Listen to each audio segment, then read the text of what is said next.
All right, we're back with the book club again because my husband decided to tell me that my last intro wasn't that good. All right, so we're here, book club, Kagurabachi, chapters 16 through 18. All right, so we start off chapter 16 with Char and Chihiro getting out of their horrible situations. Char from being kidnapped and Chihiro from being a crippled man fighting a bunch of people he really shouldn't be, using powers he just figured out, and all of it's blowing up in his face horribly. Hmm. So as they're walking away, we learn about the fact that the evolution his abilities took on is effectively, instead of wasting a lot of power making a like cloak around himself with the spiritual energy of the blade, he's now using it from within, making it more energy efficient and also helping him to swing his sword since he can't really do it that well on his own. But just because it's easier doesn't make it like actually easy, so his body is still in like tatters. They're walking out, they're having flashbacks, and then Char has a flashback to her mom talking about the fact of, oh no, we don't heal. We just don't like pain, so we wish to not feel pain, and that heals our wounds. So Char wishes for Chihiro's pain to go away, which works. Yeah. Um, then Sheba's there, and Sheba takes Char away because, someone's here to take Char back. And then we cut back to the fight between the Cloud Gouger retrieval team and Sojo. Sojo God. uses the water that was created from Ko with Yui in order to make ice spikes. The guy with the gas mask throws the totems at Sojo. Also, we realize that the guy with the gas mask is not the guy that has the big hands. Yeah, you remember when we said there was a sixth member who hasn't been brought in yet because they were doing something somewhere? Yeah, that guy has black hair and a line on his face, and that's the big hands guy. The Yeah. guy with the gas mask is not big hands He guy. just uses totems and jutsus, A which, binding curse, yeah. which none of Well, this matters anyway. mm-hmm. Um, the yellow haired guy is like, "Oh my god, you gotta let me fight too," and it's like, "No, you're our hidden blade in this tactic. You can't go out there." The ace in the hole. Why did they kill off an entire clan of people who can, the best doctors in existence? How What?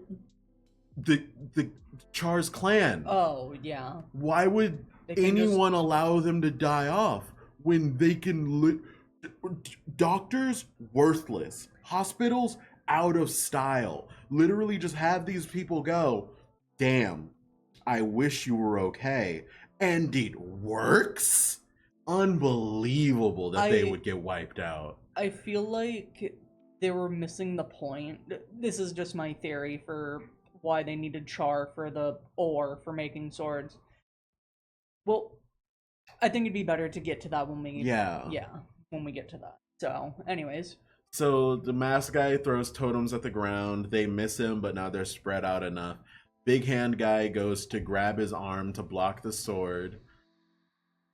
They're realizing that, oh, he's like generating May, even though it hasn't been 10 seconds yet. So he has actually gotten better with the sword, which is an issue. So the guy who I said had impact powers or something of this sort uses magnetization in order to shoot someone forward. So it's gravity polarity bullshit instead of just like impact magic, which I really like that. That's pretty neat. That's cool. Anyway, um the mosquito guy goes, "Oh, we're going to kill him now." And so apparently they've taken the lightning, so he's gonna turn him into an instant railgun. yeah, he's gonna shoot the mosquito guy since he's hardened with his sorcery directly at him to go through him because he can't do any like wide range attacks anymore since they took the lightning. So the mask guy holds him in, or yeah, the mask guy uses the binding curse to hold Sojo in place. The big hand guy is holding the sword so that nothing bad can go wrong. So they shoot the mosquito guy directly into him. Punctures him somewhere. It's not really clear. Just shoots him in the chest with the mosquito mask, and that's all the damage it does. The sword falls out of his hand from the impact. He's falling off of the platform, and they're like, "Oh, we got the sword! We got the Yippee!" sword. And so then the polarization guy, all right, we took the sword. Now it's time for us to kill him and get out of here. And then Sojo says, May. And it's like, all right, we just gotta grab the. And then the guy holding the sword explodes. Yeah. Oh! No. Is he the one No. that. Okay. That's the rock that got cut in half. We're just seeing that over here. Sus. Uh-huh. And so then the guy with the big hands loses his arm and the entirety of his left side of his body. The sword also goes through the mosquito guy, destroying most of his left arm and his body. Everyone stares in shock and wonder. Sojo catches the sword in his mouth. Somehow, even though he was knocked off the platform, I guess he can fly. What? He's got the cloudage all around him. He jumps back up and grabs the sword. He's above the platform right now. No, he's still in the same place he was. No, he's not. The sword moved to him. He didn't move. Go back down. He's literally right here. He's off the platform. Yeah. And scroll down. Goes through him. And then he goes up. No. Oh, you're right, because of how the rocks are falling the through. sword did all that. Okay. Never mind, I'm wrong. Yeah. So the sword shooting to him. You get a scene where you see how much damage the railgun thing did of shooting the mosquito guy at him, where it breaks off a chunk of the platform. Him summoning his sword back broke off half the platform, where the railgun only destroyed a little bit. So we get to see the power scaling of how powerful everything is. The magnetism guy goes, oh god, move on to the next phase. A blonde-haired guy, do the thing. So the blonde-haired guy does the thing. And loses his arm instantly. Loses his arm from the shoulder down, and the girl who was using earth manipulation gets her head cut in half.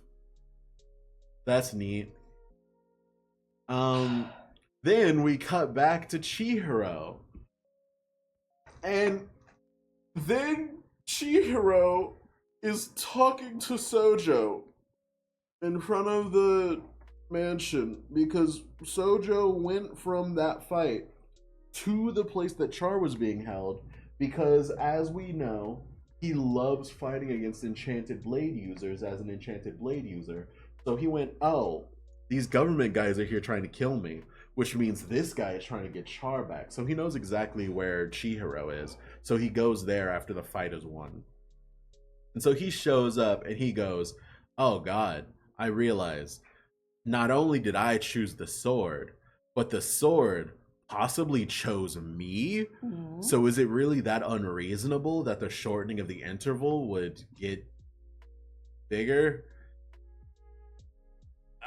And then he starts explaining in the same way that Chihiro evolved his technique through like better manipulation and channeling the power through himself rather than just relying on the sword. He too got better and accumulated to the weapon as the love for the sword in the person got stronger. And he wore Mei as an attack. And the whole thing that Chihiro did to channel the lightning through the sword in order to stop the devastation a few chapters ago was a pretty good reference on how to wear the lightning without dying. Then we get a scene of the blonde-haired guy laying on the ground, bleeding out, without an arm. On a beach. Beach. That's pretty important. He's on the beach. Chihiro, through realizing that all of the people he just met are probably dead, instead of going into grief, decides to focus completely. I almost said lock in. He locked the fuck in. I can't deal with this. Sojo's like, what the fuck? How are you able to move around? You seem like you're ready to fight. But it also looks like you've deepened your understanding. So this is gonna be fun. We should probably stop talking now. I wanna fight. And so both of them use their ability to cloak themselves in the sorcery.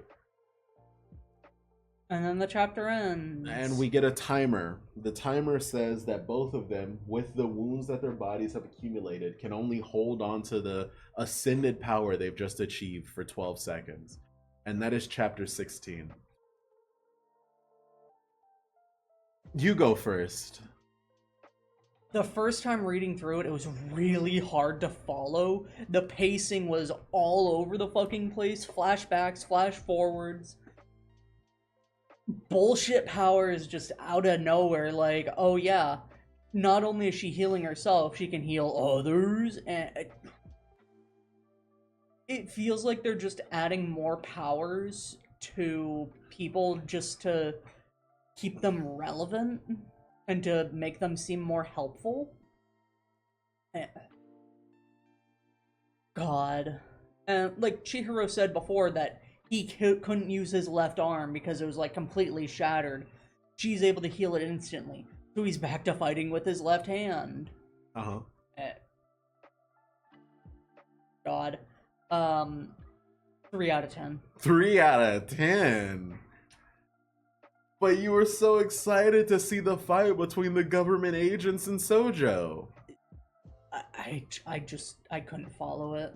What do you mean? It's so simple. Sojo won. I was just so confused, and it's. How did you feel about it? Oh, how did I feel about it? Once again, why would you kill off the clan of the best doctors in existence? If you fuckers want immortality, isn't better medical care exactly what you're looking for? You have magic doctors. So you killed them all. Learning about the powers of the mask guy was cool. I like the totem bullshit, that's fun. The explanation for the polarity guy and the whole like magnetization combo of a guy who can harden himself and a guy who can shoot him like a rail gun is pretty fun. We don't really get to learn about the blonde guy's ability, but as we'll learn in the next 2 chapters, apparently him not fighting is the best thing that you can do with him. Earth manipulation girl, wah. She was there. And big hand guy, we love big hand guy. Woo, he's dead. All right. This chapter, 5 out of 10, completely average. It had like 2 high points for me, which makes it entirely like acceptable for the bad points in the chapter. It's a lot of exposition because they're bringing in entirely new power systems into the middle of their already existing power systems and just kind of going like, oh, I thought this was an ad. This is Chihiro moving and that's Sojo moving. Oh, I didn't even realize that. Yeah, Jesus Christ. This is a different thing. The joys of using perfectly legal means to read something.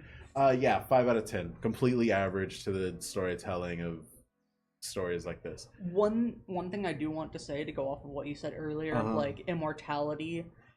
I've read a couple of stories where there's people that can like regenerate or heal themselves of, you know, anything that happens. They lose a body part, they regenerate it.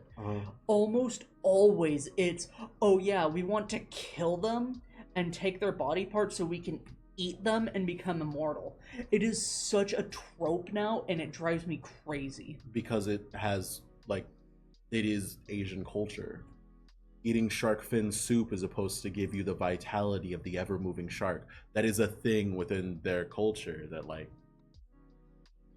eating something gives you attributes of it. So if you have mystical creatures that regenerate, eating them will give you the mystical ability to regenerate. Yeah, I did not know that. Unbelievable. All right, chapter 17. After that roller coaster ride of chapter 16, we get chapter 17, where they go over again the fact that their time limit is going to be 12 seconds. We get some cool scenes of them fighting with the timer counting down. And then they enter the soul battle realm, where 2 people clashing fists can understand each other far better than 2 people just talking. So we get scenes interspersed of their inherent beliefs clashing against each other while they eat mochi and drink tea, but in actuality, they're clashing swords and fighting.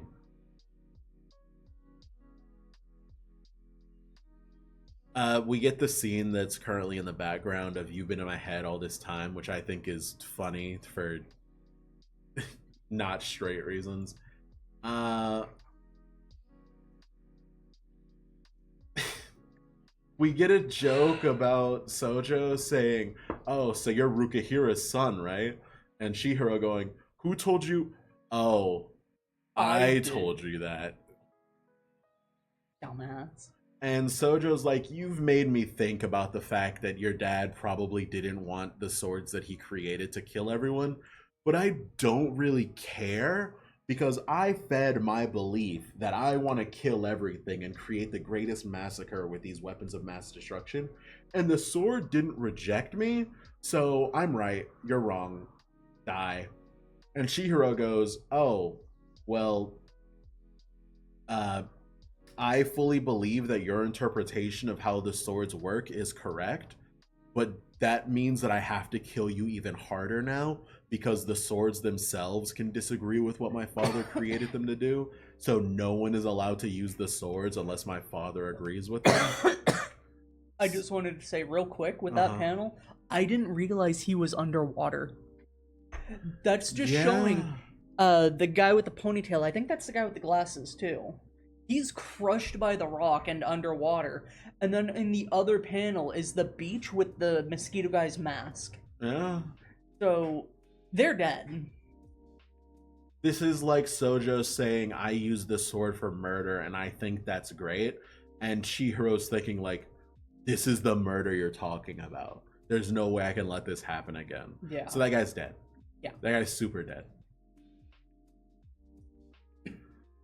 "Kuriguma has lived up to my beliefs and harmonized with me, thus it has gone through the massacre." And I then think- we go back to Yeslo? Is that the name of the sword? Yes, that's Cloud Gouger. Different translation. Yes. Right, I forgot. This is a different translation, so Uh-huh. they're using different names and stuff. Anyways, continue. The fight continues on. They are still fighting, and then boom, someone loses an arm. And it turns out Chihiro sacrificed his arm to figure out who was faster and who was stronger between the two of them. Mei allows Sojo to be way faster than Chihiro, but Chihiro still has the advantage in like attacking power and strength. Then we go back to the tea. Sojo is going over all of the abilities that he knows Chihiro has. So in order to win the fight, he's thinking about using the other abilities. But the problem with using the other abilities while you're cloaked in one of them would reduce the timer from 12 seconds it is to even lower, and also would require him to leave the cloaking that he has from Mei. So he decides that it's not worth using little tricks, and he'll just kill him by being the better swordsman and cloaking himself in Mei twice over, reducing the time in the fight from the 6 seconds that was left to 3 seconds because he's doubling the power, which reduces his time in half. I'm gonna be honest, I didn't get that the first time we read it. I thought that was just saying how much time has passed. Nope. Yeah, I completely missed that. Yep. And when he goes to kill him, using the doubled speed that he gains from the Mei, he swings the sword and misses and goes, "Oh, he's in triple the amount of Nishiki now. So he's willing to sacrifice more than I am." And Chihiro has the whole flashback of like his dad and the swords and the massacres and the murders that will happen if he doesn't win here. And you're a spokesman for my dad, and you're using the sword in the way that you want. That doesn't mean I respect you. I believe you. That just means I have to kill you even harder.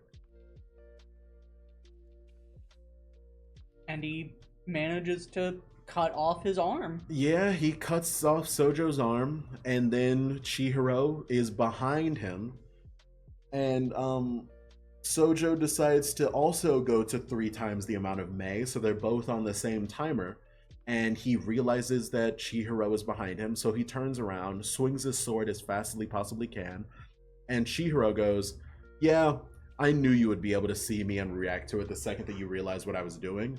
So he turned off Nishiki before he got within range of the katana, because, he's one of the people who's helped his father, so he knows the exact measurements, make, and model of it. So he can plan that out perfectly.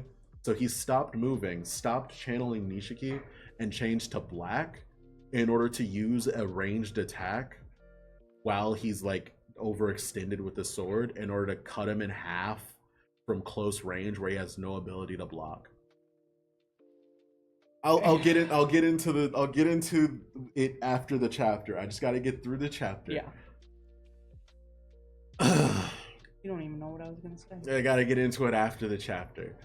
And so we see the background, we see the sword, we see Sojo, and everything has been bisected multiple times.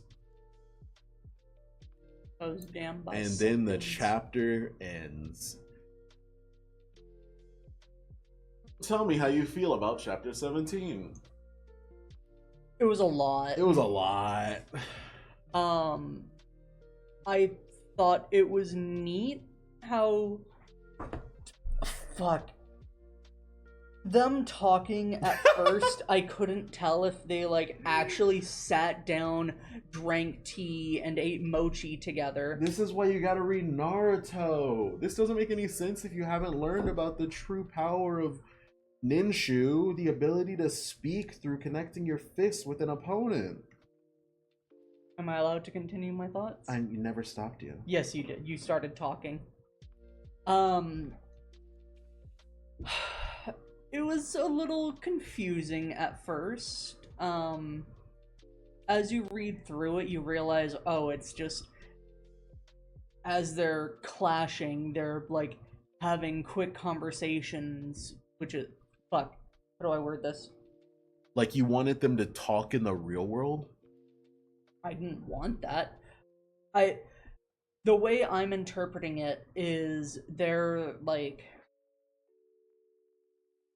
their swords are speaking for them, and them sitting down, drinking tea, and eating mochi is a metaphor for their fight. Yes. And how they're talking to each other. Yes. Every stroke of the sword, every counter, every block is exposing the core of your soul, and they're able to read that and understand what the other person is saying in their conversation of a battle. Yeah. So, sorry. I think it's neat in concept. It's a little confusing, but I guess if you've read other forms of media that also do that, you'd have a better understanding for it. God, they throw a lot at you all at once. Like, oh, it feels like kids fighting on the playground. Like, my power's infinity. Well, mine's infinity plus 1. Well, mine is infinity times 2. It just keeps going. It's neat how he, like, deactivated it so he could counter better. But, like, it just... When you get all of the sorcery and the magic and the hyper light speed stuff out of the way, these are 2 people fighting with swords. So the concept of understanding the reach of your opponent and feinting so that you can hit them when they're overextended makes perfect sense. Yeah. Yeah. Some of the magic, whatever their magic system is called, sorcery, thank you. It feels a bit weird sometimes, but I don't know, I enjoyed it all in all. I'd say it was about a 5.5, just very slightly above average. It was confusing, but it was enjoyable. Yeah. What do you think about it? So like you said, and like I explained while you were talking, a lot of talking through the conversation of a battle. I want to get more into the the inner sections in this fight that you didn't really talk about much in your description, of like seeing how they died and where their bodies were, the Cloud Gouger retrieval group. Oh god. Man, they really did just get massacred, huh? Yeah. I think it's neat how when he had Cloud Gouger, it he became one with the sword, like cloaking himself in the lightning so he could release it at any time and using that to make himself faster. I thought that was neat, but I feel like it was underutilized. Like, yes, they have a whole chapter of him fighting with that power, but like, I don't know. You're giving your thoughts. I'm so sorry. Continue. Cloud Gouger is broken in half, which I have a funny idea at the end of the next chapter. Yeah. The field of battle is cut in half. This chapter is amazing. This chapter is an 8 out of 10 in my book. Damn. This is a really, really good chapter. This speaks to me on a spiritual level. I really like this. High praise. What about it? I've already explained all of it. There's certain things here that I don't really like Cloud Gouger being broken. Like, we're on chapter 17. The story doesn't end next chapter. The concept of someone at Chihiro's level of understanding being capable of breaking one of the enchanted blades makes them seem like 30 chapters from now, when they're blowing up continents or whatever, like, how are the swords able to withstand that but not this, is what I'm going to be thinking. And so I'm a little worried about like the power scaler in me is gonna lose its mind. But again, really funny idea at the end of the next chapter, so we'll talk about that at the end of it. I think Chihiro just has a better sword. It's the 7th sword of the 6 great swords. All right, chapter 18, the final chapter of this episode. If you're here with us right now, remember to like, comment, and subscribe. And hit that bell so you're notified whenever we release one of these every Friday. Right. Chapter 18. Swords broken in half, flying through the air. Sojo's on the ground, crying about the fact that his sword's broken. And he took a lethal blow. But the pain of having cloaked himself in May twice over is far worse than any lethal wound he could have taken. So he's triple dying. Chihiro's coughing and sneezing blood from the fact that he covered himself in triple the amount of power. So they're both dying pretty hard. And Sojo's like, oh, I lost, so I guess the enchanted blades like you more than they like me. And Chihiro's like, no, that's not true. You were also chosen by the sword. It's just, I'm better than you. Mm-hmm. And then Shiba notices a sorcerer standing behind him. And when he turns around, the sorcerer is gone. How do you know it's a sorcerer? Who else would do this? Someone that is just really fast, Nope. Or they have like a really good painting of what they're standing in, they just hold it up. Nope. So Chihiro and Shiba start talking about the concept of Sojo's guts are hanging out and he's kind of crawling away. Should we just cut his head off and not let him do whatever he's trying to get to? And Chihiro's like, nah, we should let him live for some reason. And Char's like, oh god, your right arm got cut off. I'll fix it like I did before. No, don't touch it. It's gross. And it's like, oh, don't worry about it. I've literally had parts of my body cut out. I can deal with this. Sojo crawls into the lab with the metal in it, breaks the tube that it's in, and grabs the metal because, the man I admire so much, Sun, just said that the swords chose me as well, which means I should be able to use the metal without it being refined into a katana if they chose me. So he grabs it, puts sorcery in it, and then his arm explodes. And he's like, oh God, why can't I use the medal if I was chosen? And then we cut back to Chihiro, Char, and Shiba. And Char's like, oh God, I can't regrow your arm. I'm a failure. I can't believe this happened. Shiba's like, you literally just learned about this. There's no way you'd master it in that amount of time. And Chihiro's like, oh, it's thanks to you that I even won the fight in the first place because you healed me before the fight. We're back to Sojo. Sojo reaches in to grab the medal again because, you know, he wants to live, obviously. And he starts hallucinating? What do you mean? He's thinking, they chose you too, but you'll never stand as an equal to my father. And for that, I'll cut you down. And... Yeah, he said this. When? At the end of the fight. Oh, right, the part that we didn't see. Yeah. Because they really like skipped cutting... forward like 10 seconds, so we didn't see that until just now. Yeah, they like skipping... But anyways. And so as the ore is exploding from the fact that they put... the Sojo put sorcery in it, Sojo yells out, Ruka Hira! And then the entire facility explodes and is on fire. Flu. And then he teleported them away. That's why the flu is there. Yeah. Okay. Shiba can teleport. Yeah. And so we cut to the best part of the story. The government agents. Yippee. In the abandoned Kaburuta castle in southwestern Chiba, Genichi Sojo's dead body has been identified. So, you know, there's definitely no way Sojo's gonna come back later if they found his dead body at the bottom of the house, right? There's no way that not cutting his head off right then and there was a bad idea. He's definitely dead. He's definitely dead. And then we go to the government agency. We get a bunch of big wigs sitting around a table with Azumi there talking about the Cloud Gouger thing.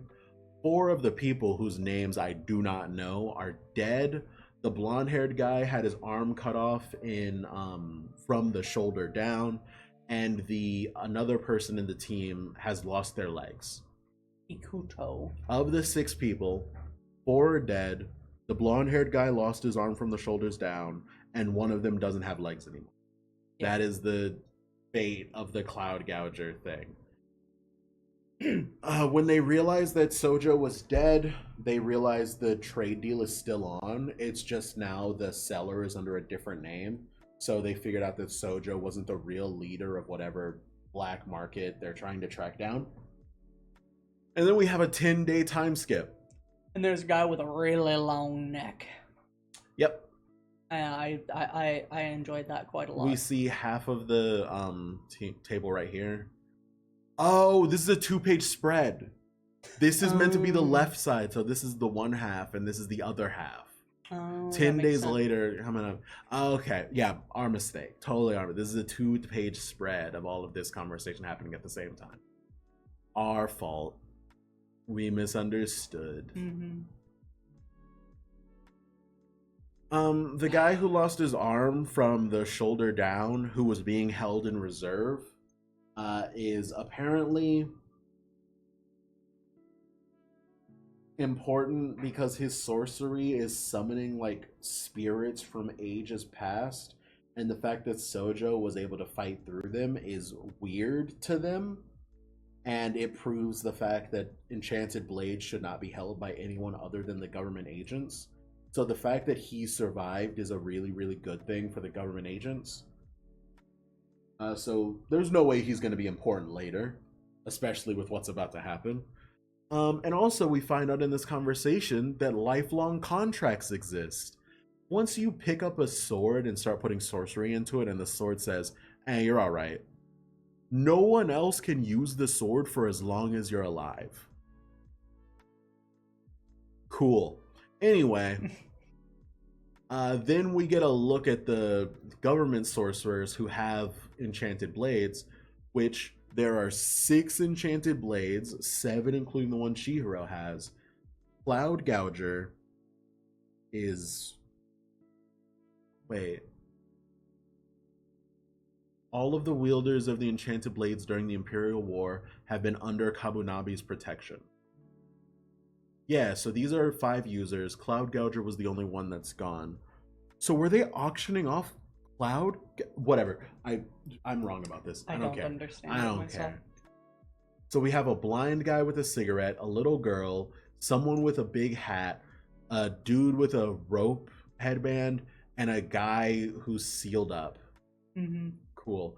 As long as their lives are protected, those enchanted blades can't be used. In other words, Cloud Gouger was the only real threat to the government.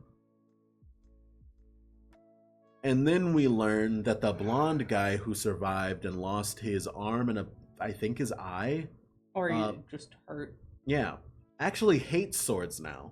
He has realized that weapons of mass destruction existing at all in any way, shape, or form is a really, really bad thing. So he hates enchanted blades. He doesn't hate Azami, so he won't mention or rat him out for the fact that Azami was hiding Chihiro from the government, but he is going to tell them about Chihiro because enchanted blades existing at all is a really bad thing in the blonde guy's eyes. How weird that a guy who we haven't seen his powers and we just know the name of it is apparently, his sorcery is held in high regard by the government for being able to counter enchanted blades. And it summons the souls of the dead. Wow, I'm sure he's not going to come up again ever. Yippee. Yippee! They searched the place after finding the dead bodies and realized that they couldn't find where Cloud Gouger was. So they're now upset at the fact that not only is there a 7th blade, but the person who has the 7th blade that they didn't know about before also has the Cloud Gouger. So they're worried about that.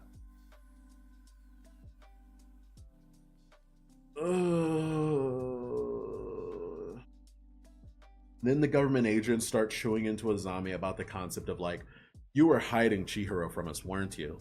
And then other people on the council are like, well, of course he was, because you would have killed him, obviously. And then we keep going, and blah, blah, blah. And then we meet Hiyuki. Hiyuki, they're calling for you. You've been granted permission to use Flame Bone up to the torso. Whatever that means. To be continued. Yippee! I'm lightheaded. I am too, I'm honestly. lightheaded. Holy shit. Carbon monoxide leak. Yeah, true. Alright, you go first. I go first. You go first. What do you think of this chapter? Lots of exposition. Exposition! Just introducing a lot of characters and a lot of information that just don't understand what it means. I like how the guy exploded. My theory is that they were using char in the wrong way the whole time. Oh, I completely forgot. I'm so sorry. In this chapter, we learn that what they were using Char's meat to do, because she can regrow anything, they were trying to dump that in the vat in order to grow more of the material. But they realized that it wasn't working. And then we get the flashbacks to Char's mom talking about the whole thing of like, you have to wish for it to happen. This isn't an innate thing. Because Char wasn't wishing for the metal to regrow, it wasn't regrowing. That's why they had her, and that's why it wasn't working. So sorry about that. Yeah. I was just going to say, I feel like they were just using her wrong, pretty much everything you said, of just like, what she was supposed to do was hold it, put sorcery into it, and go, man, I hope I don't, or man, I wish I don't explode, and that blah blah blah with the crystal, and that's how you're supposed to actually use it. And either Chihiro and or his dad are like partially from that clan, and that's why he was able to make swords from it, because he understood that he could do that, or some bullshit like that. I don't know. We'll find out eventually, I'm sure. I'm sure we won't get like a 10th of an explanation and then a flash forward and then a couple of chapters later they'll explain the rest of it. That's definitely not going to happen that way. I'm tired. 5 out of 10. Perfectly average. Lot of exposition, which I don't really like. It just makes me eepy sleepy. I liked how the guy exploded. True. I thought that was cool, and I wonder what they're going to do about Chihiro's missing arm. So it has What they're me. gonna regret. Well, yeah, but I'm wondering if maybe like they can grab the missing part of his arm, put it on, and then just like heal the missing part Yeah, around I'm it sure and next reattach chapter it. we'll just start with his arm reattached, and then we'll get a flashback to Char just going, "All right, let's do it this way," and then it'll Yeah. work. Something like that. Um, it has me wanting to see more from it.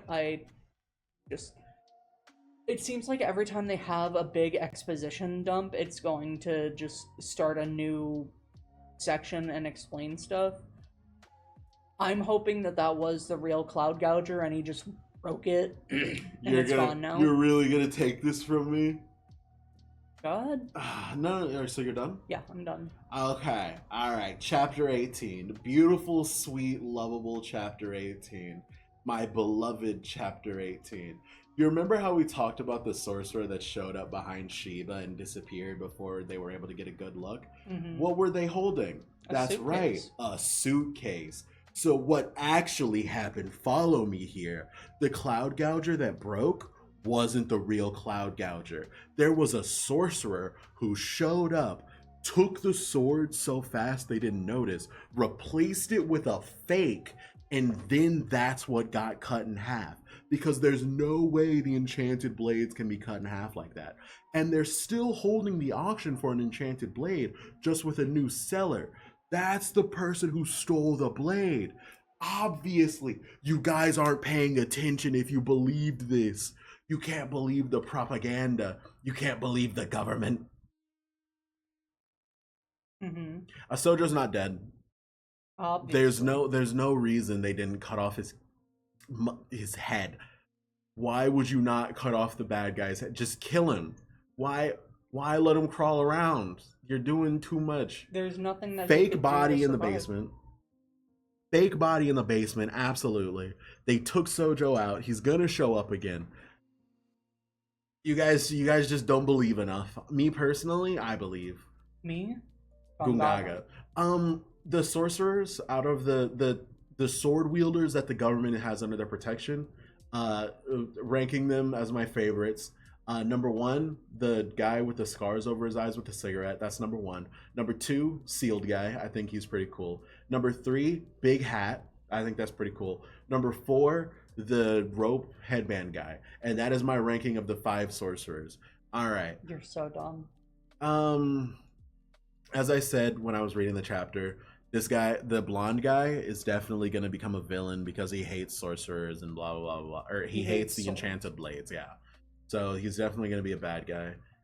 We don't know the person who got their legs cut off because we don't know their names. What's up? Never mind. Okay. Look at something. And we get an introduction to the best character in the entire manga, Hiyuki. She's gonna use flame bone up to the torso.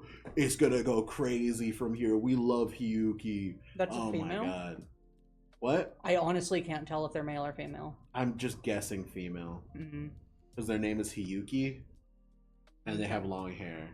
True. And also look at this panel. Can't you tell from this panel? Oh, true. You're so right. I love gendering people. Oh my god. So what would you rate the chapter? Huh? Okay. Alright, so that was a good episode of chapters 16 through 18. If you made it this far, be sure to comment about how much you love pepperoni on pizza. Or if you don't like pepperoni on pizza, be sure to tell us how much you hate pineapple on pizza. Alright. And we'll see you guys in the next one. Oh yeah, it's an 8 out of 10. 8 out of 10. You're so dumb. Alright, love you guys. Bye.